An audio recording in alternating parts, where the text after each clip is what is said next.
আজকের রেসিপি গাঁটি কচু আলু চিংড়ি মাছের তরকারি। গাঁটি কচু করতে গেলে পেঁয়াজ মাংসর মতো কষা কষা করলে হেভি লাগে খেতে।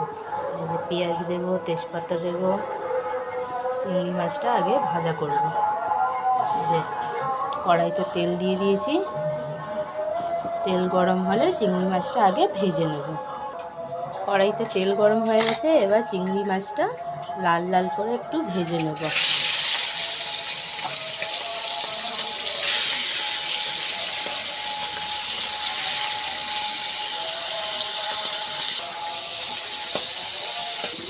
চিংড়ি মাছটা লাল লাল করে ভাজা হয়ে গেছে, এবার নামিয়ে নেব। কড়াইতে আর একটু সামান্য তেল দিয়ে জিরে তেজপাতা ফোড়ন দেব। জিরে তেজপাতা ফোড়ন দিয়ে শুকনো লঙ্কা ফোড়ন দিয়ে আলু গাঁটি কচু ভেজে নেব। কড়াইতে গাঁটি কচু আলু দিয়ে একটু নুন আর সামান্য হলুদ দিয়ে ভাজা ভাজা করে নেব। লাল লাল করে ভাজতে হবে কিন্তু।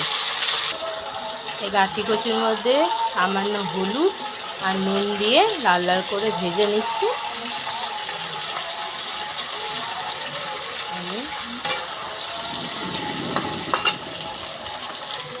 হয়ে গেছে লাল লাল করে ভাজা, এবার গাঁটি কচু আলুটা নামিয়ে নেব।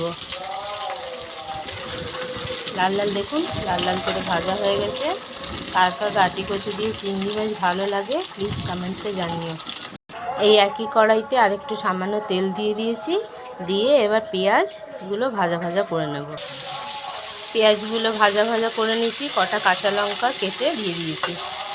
এই যে আমার একদিকে ভাত হচ্ছে ছোট্ট হাঁড়িতে, এদিকে পেঁয়াজগুলো ভাজা ভাজা করে নেব। ভাজা ভাজা হয়ে গেলে এর মধ্যে দিয়ে দেবো আদা বাটা, 1 চামচ আদা বাটা, 1 চামচ রসুন বাটা আর 2 চামচ 3 চামচ মতো পেঁয়াজ বাটা দিয়ে দেবো।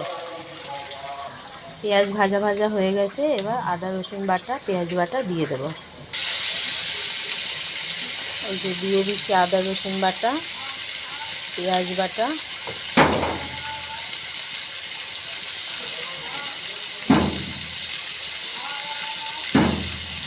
চামচটা একটু ছোট্ট তো, ছোট্ট চামচ দিয়ে 4 চামচ পেঁয়াজ বাটা দিয়ে দিচ্ছি। দেখে নিন বন্ধুগুলো, এতে আদা রসুন পেঁয়াজ বাটা, সামান্য পরিমাণ মতো নুন, গাঁটি কচুতে তো নুন দিয়েছিলাম, হলুদ আর দিয়ে দেবো জিরের গুঁড়ো আর দিয়েছি কাশ্মীরি লঙ্কার গুঁড়ো। কাশ্মীরি লঙ্কার গুঁড়ো দিলে কালারটা সুন্দর হয়, লাল লাল হয়। আর আপনারা পারলে টমেটো দিয়ে দিতে পারেন, আবার নাও দিতে পারেন। আমরা সাধারণত সব কিছুতে টমেটো দিই না। এবার এর মধ্যে দিয়ে দিচ্ছি জিরের গুঁড়ো দিতে ভুলে গেছিলাম, একটুখানি জিরের গুঁড়ো দিলাম সামান্য। লাল লাল করে যতক্ষণ না তেল ছাড়বে মশলাটাকে কষাতে থাকবো। মশলা কষানো হয়ে গেছে দেখে নিন। এবার এর মধ্যে দিয়ে দেবো গাঁটি কচু আলু, ভেজে রাখা গাঁটি কচু আলু আর চিংড়ি মাছ একসাথেই দিয়ে দেবো।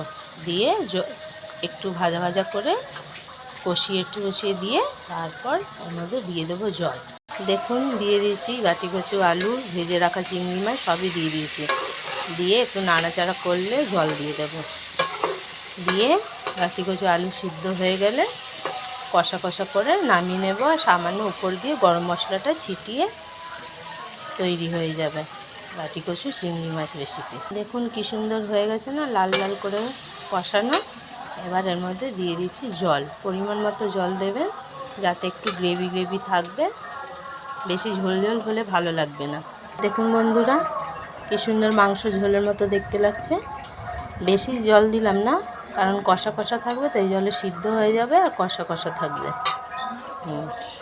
এবার ঢাকা দিয়ে দিচ্ছি, ঢাকা দিলে তাড়াতাড়ি সিদ্ধ হয়ে যাবে। হয়ে গেছে গাঁটি কচু আর চিংড়ি মাছের তরকারি।